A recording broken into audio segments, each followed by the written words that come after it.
Good morning বন্ধুরা, সবাই কেমন আছো? আবারও একটা ব্লগ নিয়ে চলে এসেছি। আগের ব্লগটা তোমাদের দেখিয়েছিলাম আমি ট্রেনে করে এসেছি, আমার ট্রেন জার্নিটা।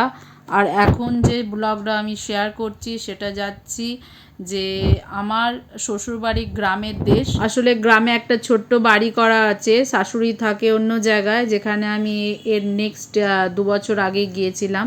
তো এই যে জায়গাটা হচ্ছে, এখানে শ্রেয়াঙ্কের পাপা পড়েছে ল, দেখালো যে শ্রেয়াঙ্কে দেখালো যে আমি এইখানে ল পড়ছিলাম। তো আমি বললাম যে তুমি ল পড়েছো, তুমি চার্টার অ্যাকাউন্টেন্ট করেছো, তুমি MBA করেছো, তুমি প্রেসে কাজ করেছো, অবশেষে তুমি প্রাইভেট সেক্টরে এখন জব করছো। লিট্টি দেখে আমার খুব খেতে ইচ্ছা করলো, যার জন্যে আমি নেমে পড়লাম লিট্টি খাবো বলে, এখানকার ফেমাস। তো লিট্টি দেখে তো জিভে জল আসছে।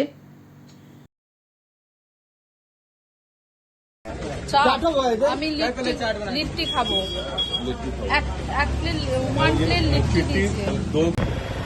আমি ভেবেছিলাম লিট্টি খাবো, তার সাথে চোখা খাবো। এ দেখছি লিট্টি চাট, আর যা যা দুনিয়ার ছিল এই চাটের মধ্যে দিয়ে দিয়েছে। কি এই চাটের মধ্যে দেয়নি সেটা তো আমি দেখছি। নিচে ওটার জায়গাটা ধোয়া নেই, পেঁয়াজ কেটেছে, প্রচণ্ড নোংরা। তার উপরে কাঁড়ি গুচ্ছের কী কী সস দিয়ে গেল জানি না, সব এটা এক রকমের সস দিয়েছে, তার উপরে আবার লাল সসটা দেবে, তার উপর ঝুরি ভাজা দিয়েছে, পেঁয়াজ দিয়েছে, তার উপর দই দেবে, কাঁচা লঙ্কা, এইসব নানা রকমের, মানে 10 থেকে 12 রকমের লিট্টির ওপরে জিনিস দিল। এবার আমার তো ছেলে বলছে খেয়ে খুব ভালো, আর একদম অর্ধেকটাও খেতে পারেনি, প্রচুর বেশি দিয়েছিল। তো আমরা একটু মিষ্টি মুখ করলাম, মিষ্টিগুলো খুব ভালো ছিল, রসমালাইটাও ভালো ছিল। আমার শ্বশুর ওই পুজোর জন্যে গ্রামে আসছিল, তো আমাদেরকে ফোন করলো যে আমি এই রাস্তা দিয়েই আছি, ট্রেনে করে শ্বশুরও নেমেছে। তো আমরা আবার দাঁড়িয়েছিলাম, আমাদের সঙ্গে আবার পাপা উঠলো এই গাড়িতেই, উঠে আমরা সবাই একসাথে যাচ্ছি। প্রচণ্ড গরম, এখানে বৃষ্টি হয়নি, ধান গাছ হয়েছে দেখতে পাচ্ছি, কিন্তু ধান গাছগুলো মানে মাটি পুরো শুকিয়ে গেছে, খরা হয়ে যাওয়ার উপক্রম, কিন্তু কোনো বৃষ্টি নেই এখানে। আমাদের ওয়েস্ট বেঙ্গলে কলকাতায় 3 দিন ধরে কন্টিনিউয়াসলি বৃষ্টি হচ্ছে। বাড়িতে এসে আমি প্রচুর টায়ার্ড হয়ে গিয়েছিলাম, এখানে এত গরম, কোনো বৃষ্টি নেই, আর এত ভিতরে। তো শ্রেয়াঙ্ক এবার স্নান টান করে, আমরা সবাই স্নান করে নিয়েছি, এবার খাচ্ছে। তো এখানে তো ভেজ খাবার, সবই ভেজ এখানে। মানে মাছ মাংস খাই না, একদম রেয়ার, বছরে একবার খায় কি না খায়। তো মাংসটা খায় না, মাছ যদি হয় বাইরেরা খায়। আর শ্রেয়াঙ্কের পাপা যে সবজিটা দেখালো, ওই সবজিটা হচ্ছে কচু পাতার সবজি করেছে, কিন্তু খুব টেস্টি। মানে এরা ননভেজ খায় না, ভেজ খাবার খায়, এত সুন্দর ভেজ খাবারের টেস্টগুলো হয়, খুব সুন্দর। তো এটাই ওই কচু পাতার সবজিটা। আমি আমার বাড়িতে একদিন করে অবশ্যই আপনাদের শেয়ার করব কিভাবে করেছে। তার পরের দিনে আমরা সকাল সকাল স্নান টান করে 10টার সময় বেরিয়ে পড়েছি মা কালীর মন্দির, শক্তিপীঠ, ওখানেই আমরা যাচ্ছি। আমাদের অটো ভাড়া করা হয়েছে, এবং গ্রামের এই রাস্তার মাঝখান দিয়ে যেতে খুবই ভালো লাগে। কি সুন্দর, একদম আম গাছ এখানে প্রচুর, এত আম গাছ ভর্তি। আর শ্রেয়াঙ্কের পাপা দেখিয়ে নিয়ে মানে যেতে যেতে যাচ্ছে কি আমাদের গ্রামের কোথায় কি জমি আছে। एकदम नॉर्मल खेत था वहाँ तक है, लेकिन अचानक से एक बार बारिश हुआ, इतना कि पानी आया, और एक खेत है वहाँ पे, वो जो बागान है ना, बागान के सामने है। কিন্তু এরা কেউ গ্রামে থাকে না বলে অন্যদের দিয়ে দেয় জমি চাষ করতে, ওরাই চাষ করে, এবং যা চাষের হয় এদেরকে দেয়। তো মাঝে মাঝে আমার শাশুড়ি আসে, গ্রামে নিয়ে যায় ওগুলো। আমি একটা জিনিস লক্ষ্য করলাম, গ্রাম থেকে মেন রোডটার দূরত্ব অনেকটা। আর এই যে মেন রোড, এটা একটা আলাদা রুট দিয়ে এনেছে, এটা মন্দিরের রুটের রোডটা, কিন্তু তবুও গ্রাম থেকে মেন রোডের দূরত্ব এখানে অনেক বেশি। আমরা চলে এসেছি মন্দিরে, মন্দির 12টার পর বন্ধ হয়ে যায়, আবার 2টোয় খোলে। তো আমরা মন্দিরে চলে এসেছি।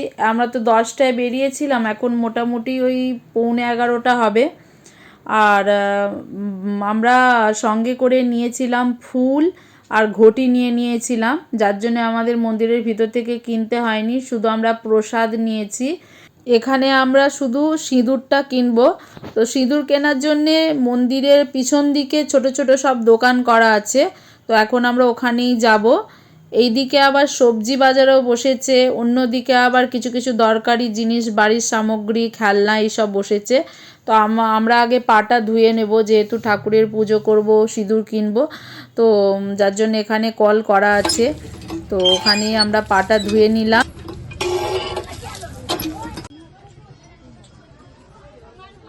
बड़ा वाला लेना है छोटा वाला लेना है? छोटा वाला छोटा दे दियो। অনেক দূর দেশ থেকে এখানে আসে প্রার্থনা করার জন্যে, আর তাদের মনোকামনা পূর্ণ হলে মানসিক শোধ করার জন্যে আসে। আমরা এখন এই কুয়ো থেকে জল নেব, ভগবানের যে মাথায় জলটা আমরা অর্পণ করব, সেই জলটা আমরা এই কুয়ো থেকে জল নেব। এই দিকেও একটা কুয়ো আছে, আর ওই সাইডেও একটা কুয়ো আছে। ওই সাইড বলতে মন্দিরের পিছন দিকে একটা কুয়ো আছে। এবার মেন যে মায়ের মন্দির, তো মায়ের মন্দিরে আমি চলে এসেছি, এখানে পুজো করব। আপনাদের সঙ্গে আমি শেয়ার করলাম মায়ের মন্দিরের ভিতরটা, বেশি শেয়ার করতে পারলাম না। এখানে শ্রেয়াঙ্ক সব গাছে, মায়ের মন্দিরে সব কিছুতেই শ্রেয়াঙ্ক জল দিয়েছে। তো একটা ছোট্ট বোতল এনেছিল পরিষ্কার করে, সেই বোতলটা ওখান থেকে জল ভরেছে, তারপর সব মন্দিরে ও একটু একটু করে জল দিয়েছে। যাই হোক, ভক্তি ভরে দিয়েছে, সেটা নয় যে ঘটিতে করে দেয়নি, বোতলে করে দিয়েছে, ভক্তিটাই মেন। এখানে দেখলাম যে একটু আগেই এখানে পাঠা বলি হলো। তো সমস্ত ঠাকুরের আমাদের পুজো হয়ে গেছে। এই যে আমি পুজোটা করছি, এই বক্সের মধ্যে সাপ আছে, তো আমাদের বলছে জ্যান্ত সাপ আছে, খোলবার জন্যে একটা বউ খুলছিল, আমরা বারণ করলাম না, বললো কিছু করবে না। তো আমরা বললাম যে না, বারণ করলাম, তারপরে ও রেখে দিল। চাবি দেওয়া ছিল, চাবির লকটা মুখটা খোলা ছিল, যার জন্যে ও খুলতে যাচ্ছিল, আমরা বারণ করলাম। তো আমরা ঠাকুরের ধূপটা সামনে দেখিয়ে, সাইডে জায়গা আছে, তো ওখানেই আমরা দিয়ে দিলাম। আমাদের পুজো কমপ্লিট হয়ে গেছে, এবার আমরা খাওয়া দাওয়া করবো, সকাল থেকে শুকিয়ে আছি। এটা হচ্ছে ছোলা ভাটোরা, এই ঘুগনিটাকে বলছে ছোলা ছোলা ভাটোরা। घुगनी समझो कि पूरी सब्जी खा रहे हैं, समझो पूरी घुगनी खा रहे हैं। পুরি সবজি খাচ্ছি, ভাববো তাহলে নাম কেন এখানে দিয়েছে ছোলা ভাটোরা। बड़ा बना दिया ना इसको। বন্ধ হয়ে গেছে, 12টা বাজে, প্রচুর গরম বাবা। এখানের দোকানদার বেশ ভালো। আমাদের কলকাতার সাইডে যদি এই ঘুগনিকে ছোলা ভাটোরা বলে চালায়, কখনোই মানবে না কেউ। তো এখানে যাই হোক, ছোলা ভাটোরা বলে ঘুগনিকে চালিয়ে দিচ্ছে, এখানে সব লোক মেনে নিয়েছে যে হ্যাঁ এটাই ছোলা ভাটোরা। ঠিক আছে, তো সেই নিয়ে একটু হাসাহাসি। তবে যাই হোক, আলাদা আলাদা জায়গার আলাদা আলাদা খাবার এবং খাবারের স্বাদ আমার খুবই ভালো লাগে, মানে অন্য ধরনের হয়। তো আমাদের কলকাতার খাবারের টেস্ট আলাদা, সমস্ত মানে বিভিন্ন জায়গার খাবারের টেস্ট আলাদা আলাদা হয়।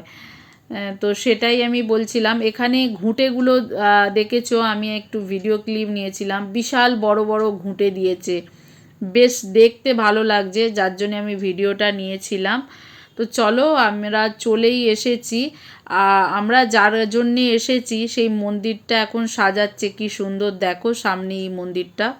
12:30 বাজে, এই সবে এলাম, গিয়েছিলাম এখানেরই একটা মানে শক্তিপীঠে গিয়েছিলাম, তো মন্দির যেটা আমরা বলি দুর্গা মন্দির, তো এখানে ভগবতী মন্দির নামে এটা পরিচিত।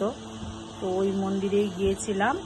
এখানে মা কালীর কি পড়েছিল, পা পড়েছিল, তো ওই জায়গাতে গিয়েছিলাম, খুবই ভালো, কিন্তু গরম প্রচুর। প্রসাদ এনেছি, সঞ্জা কি হয়, রবিবারে ফাস্টিং ওটা। আমাকে এখন খাওয়াবো ডাল, সবজি, পাঁপড়, আর এটা ফ্রাই করেছে পটল আর বেগুন, শ্রেয়াঙ্কের ফেভারিট লঙ্কার আচার। খাবি তো? আমার ননদের ছেলেটার আজকে আবার বার্থডে আছে, তো সেই কারণে ও এসেছে পুজোতে, ওখানে বার্থডেটা সেলিব্রেশন করছে।